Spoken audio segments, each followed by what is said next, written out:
Hi, hello mga kalasa. Welcome sa Lasang Pilipina. Wala kang oven, pero may rice cooker ka. Tara gawa tayo ng tender and juicy roast chicken.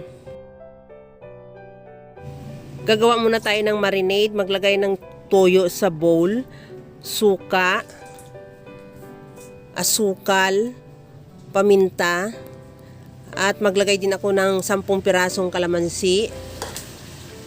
Bigain ko na rin isama yung balat.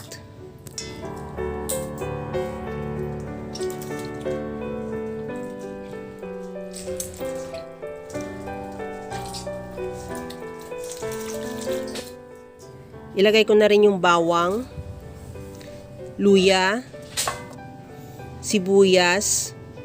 Kunting halo lang para matunaw yung asukal at ilagay ko na rin yung chicken. I-massage lang ng mabuti sa marinate yung ating chicken para pati yung sa loob malagyan. At i-marinate ko yan siya ng overnight. Pero kung medyo nagmamadali ka, pwede mo 1 hour, okay na rin yun. Pero ako overnight ko siya ilagay, bukas ko pa yan lulutuin. Habang ginagawa ko yan mga kalasa, kung bago ka pa lang sa aking channel, welcome. At huwag kalimutan mag-subscribe at i-click ang bell button para sa mga notification.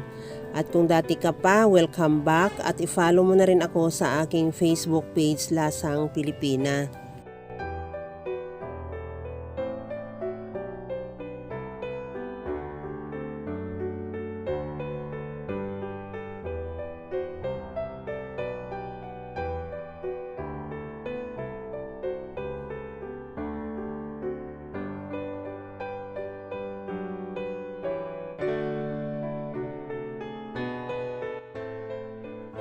Okay na tong chicken.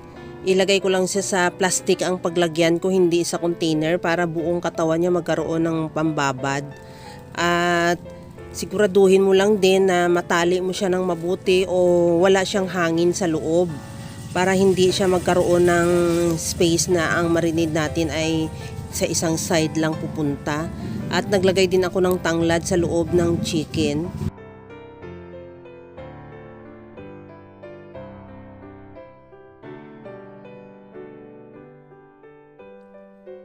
Pagkatapos natin yan itali, ilagay muna natin yan sa ref ng i-marinate natin yan ng overnight.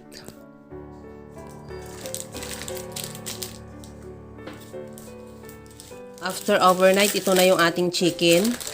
Tanggalin na lang din natin at hiwalay lang din natin yung mga pinambabad natin kagaya ng kalamansi. At saka natin ilagay sa ating rice cooker. Nilagyan ko ng wire rack ang rice cooker para hindi dumikit yung chicken pag habang niluluto. Lulutuin ko yan ng mga 45 minutes to 1 hour. 45 minutes, okay na rin siya, pero pinaabot ko pa talaga siya ulit ng 1 hour para lalo siyang malambot. At pagkatapos ito ng mga kalasa, after 1 hour, ready to serve na yung ating masarap na roast chicken. Kaya ito na mga kalasa yung ating chicken na sobrang lambot at napaka-juicy. Wow, kaya alam ko kayang-kaya mo rin itong gawin.